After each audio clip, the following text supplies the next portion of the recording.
அனைவருக்கும் ஆனந்த வணக்கங்கள். உங்களை சந்திப்பதில் ஆனந்தம்.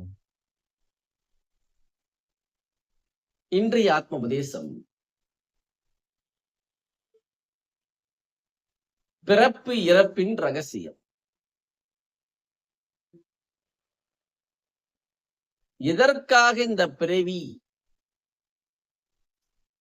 மொத்த பர்பஸ் என்ன?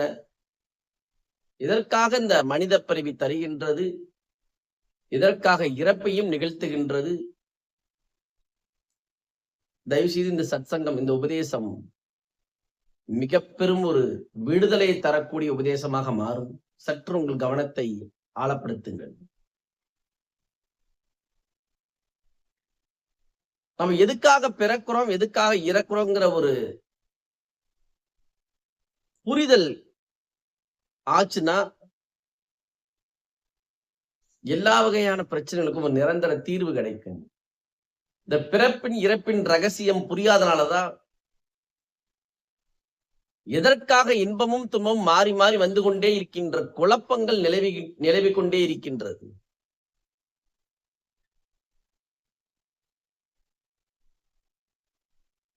ஆழ்ந்து கவனியுங்கள்.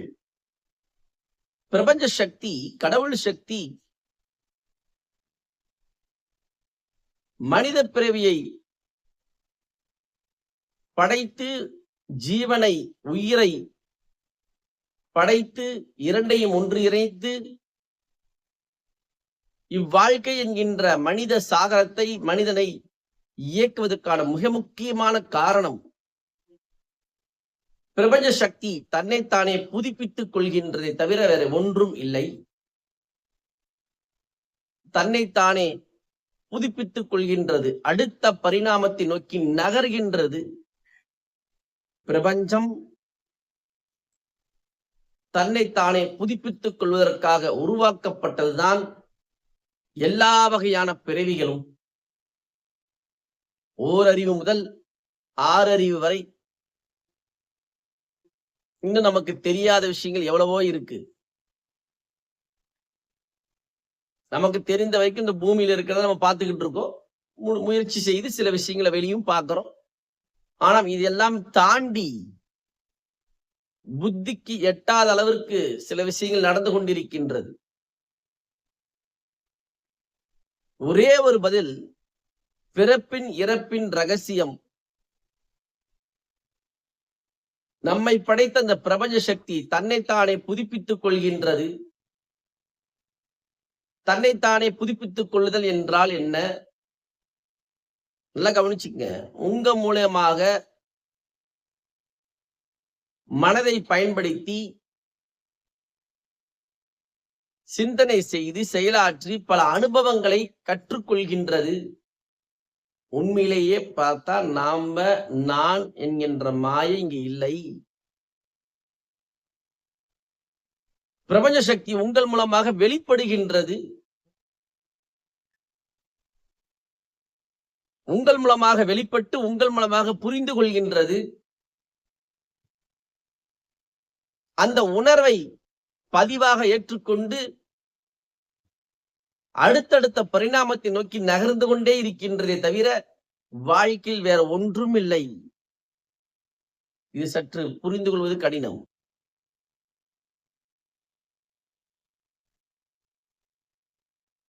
எப்படி உங்களுடைய பர்மிஷன் இல்லாம, உங்க நாலேஜ் இல்லாம, உங்களுடைய இன்வால்வ்மெண்ட் இல்லாம உங்களுடைய சரீரம் இயங்குகின்றதோ, உங்களுடைய உறுப்புகளை உருவாக்கி உங்களுடைய உறுப்புகளை இயக்குகின்ற ஒரு அதிபுத்திசாலி சக்தி உள்ள இருக்கு, உயிர். அந்த உயிர் சக்தி நம்மை மீறி வேலை செய்யுது. ஆனா ஒரு மாயை பாருங்க, இதை பற்றி சிந்தனை செய்யாது. நம்ம தான் வாழ்க்கை இயக்குறோம், நம்ம தான் செயலாற்றுறோம் அப்படிங்கிற ஒரு மாயை. தயவு செய்து இதை கவனிக்கணும். இந்த ஒரு உதாரணம் போதும். நீங்கள் கடவுள் சக்தி தான், பிரபஞ்ச சக்தி தான் இயக்குகின்றது, சிந்திக்கின்றது, செயலாற்றுகின்றது என்று புரிந்து கொள்ள முடியும். உங்கள் சரீரமே உதாரணம்.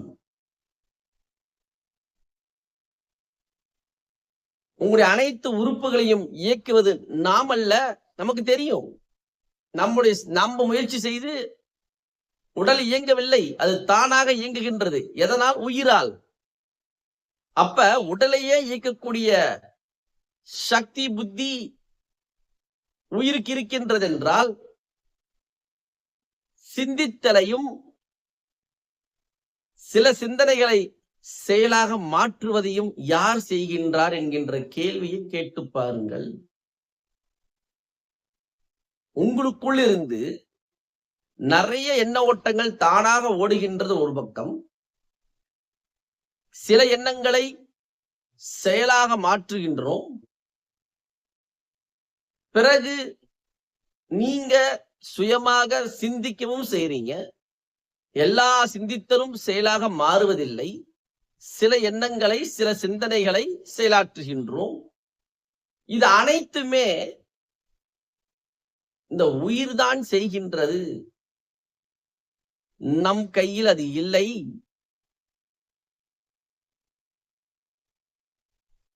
நாம் நினைத்துக் கொண்டிருக்கின்றோம், நாம் தான் இதை செய்து கொண்டிருக்கின்றோம் என்று. இல்லை, உங்கள் மூலமாக இந்த பிரபஞ்ச சக்தி வெளிப்படுகின்றது.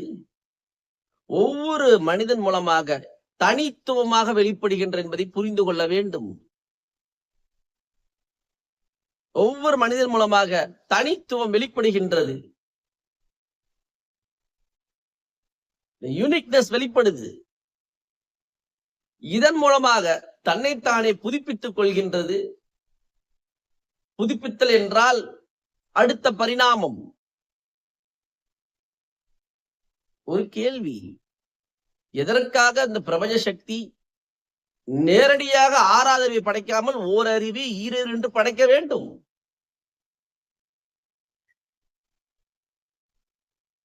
மனிதன் நினைப்பது போல் கடவுள் அனைத்தையும்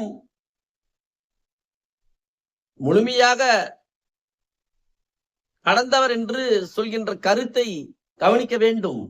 அவர் பரிணாமம் அடைந்து கொண்டிருக்கின்றாரே தவிர எதையும் அடைந்த பிறகு பார்க்கவில்லை. எல்லாமே பரிணாமம் தான். Everything is transformation process.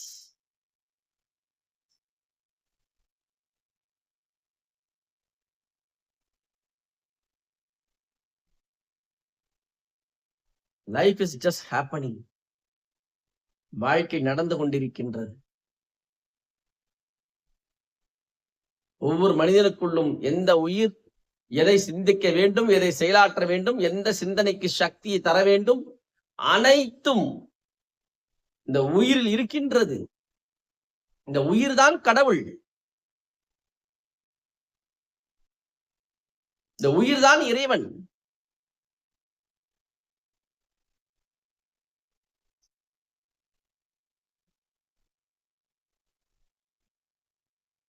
நீங்க நினைச்சு பாருங்க, ஒரு பயத்துல வாழக்கூடிய மனிதன் சில டைம்ல, சில இடத்துல பயங்கர தைரியமா மாறுவாங்க.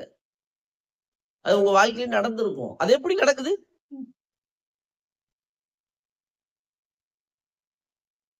சில இடத்துல காரணம் இல்லாத பயம் வருது, சில இடத்துல அதீத தைரியம் வருது. இது எல்லா செயல்களுமே தன்னைத்தானே இறைசக்தி, பிரபஞ்ச சக்தி புதுப்பித்துக் கொள்கின்றது. வாழ்க்கை இனிமையாக வாழ்வோம். எவை நடந்தாலும் சரி, பிறப்பும் இறப்பும் ஒரு மனிதன் வாழ்க்கையில் கையில் இல்லை என்றால், இடைப்பட்ட வாழ்க்கை மற்றும் எப்படி தன் வாழ்க்கை கையில் இருக்கிறது என்று சொல்ல இயலும். இது மாயை. பிறப்பும் இறப்பும் நம் கையில் இல்லை. இது எல்லாருக்கும் தெரிஞ்ச விஷயம். யாராலையும் தடுக்க இயலாது, யாராலையும் நிர்ணயம் செய்யவும் முடியாது. அப்ப இடைப்பட்ட வாழ்க்கை மற்றும் நம் கையில் எப்படி இருக்க முடியும்? வாழ்க்கையிலேயே மிக உயர்ந்த விஷயம் என்றால் பிறப்பும் இறப்பும் தான். இடைப்பட்ட வாழ்க்கை வெறும் ஒரு சாதாரண விஷயம். இதை புரிந்து கொள்ளுங்கள். அந்த கணமே எல்லா வகையான துக்கங்களிலிருந்தும், எல்லா வகையான எதிர்பார்ப்புகளிலிருந்தும் விடுதலை அடைவீர்கள். உங்கள் உயிர் என்னவாக வெளிப்பட வேண்டும் என்று நிர்ணயம் செய்திருக்கின்றதோ அது நடந்தே தீரும். அந்த செயல் நல்லதாகத்தான் நடக்கும் என்று சொல்கின்றேன். நிச்சயமாக சொல்ல முடியும். ஒவ்வொரு மனித வாழ்க்கையிலும் பிறந்து முதல் இறப்பு வரை அனைத்தும் பரிணாமத்தை நோக்கி நகர்கின்றது. It is a transformation process. அதற்காக கடவுள் சக்தி, இயற்கை சக்தி எடுத்த ஒரு ஆயுதம்தான் இன்பம், துன்பம். இன்பம், துன்பம் என்கின்ற ஆயுதத்தை பயன்படுத்தி தன்னைத்தானே புதுப்பித்துக் கொள்கின்றது. ஒரு சின்ன விஷயம் மூலியமா நீங்க புரிஞ்சுக்கலாம். நீங்களே பாப்பீங்க. சில விஷயங்களை நீங்க சில சூழ்நிலை கடந்த பிறகு, கஷ்டமான சூழ்நிலை கடந்த பிறகு, அப்பா இனி இதுல போய் சிக்க கூடாது, இனி இதை எதிர்பார்க்க கூடாது, இனி இதை நம்ப கூடாது, பேராசைப்படக்கூடாது, சற்று சில விஷயங்கள் புரிபடவும் செய்யும்.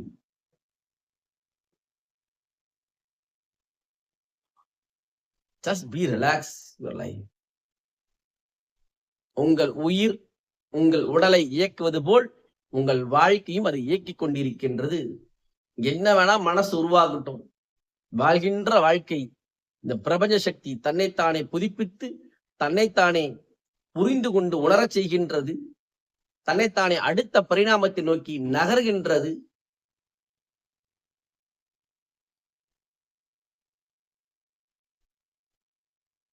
நம் வாழ்க்கை, மனித வாழ்க்கையே உதாரணம். ஓரறிவிலிருந்து ஆறாவது அறிவு. இது பரிணாம வளர்ச்சி. அதே போல்தான் மனித வாழ்க்கையில் ஏற்படுகின்ற எல்லா வகையான இன்பம், துன்பங்களும் பரிணாம வளர்ச்சி தான் என்று புரிந்து கொள்ள வேண்டும். மனிதன் நினைத்தது அனைத்தையுமே செயல்படுத்தி விட்டான் என்று உலகத்தில் யாரும் இல்லை. மனிதன் நினைத்தது அனைத்தும் செய்து முடிக்க முடியும் என்று யாராலையும் சொல்ல இயலாது.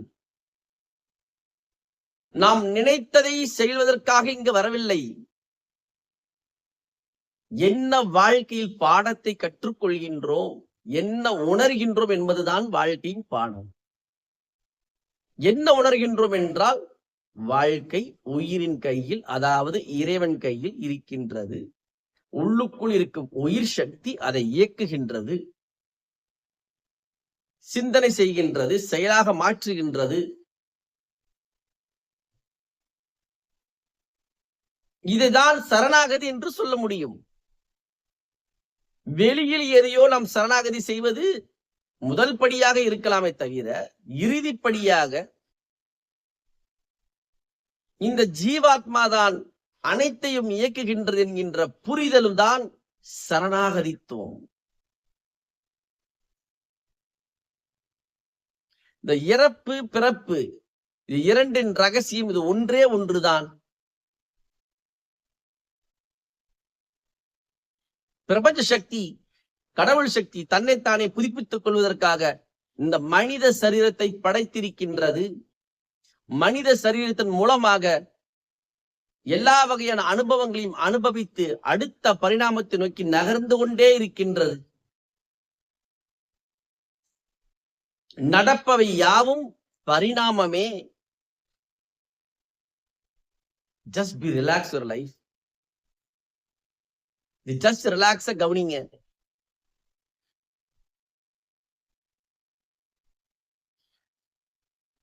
வாழ்க்கையில் இந்த ஒரு புரிதல் ஞானத்தை நோக்கி எடுத்துச் செல்லும், நிம்மதி நோக்கி எடுத்துச் செல்லும், பரிபூர்ண ஆனந்தத்தை நோக்கி எடுத்துச் செல்லும். ஒவ்வொரு ஆன்மாவும் இதை நோக்கிதான் நகர்கின்றது. உங்க எல்லோருக்குள்ளும் இந்த ஆத்ம அனுபவம் நடக்கட்டும் என்று பிரார்த்தனை செய்து கொள்கின்றேன். நன்றி. ஆனந்தமாக வாழுங்கள். ஆனந்த நன்றி. மீண்டும் சந்திப்போம்.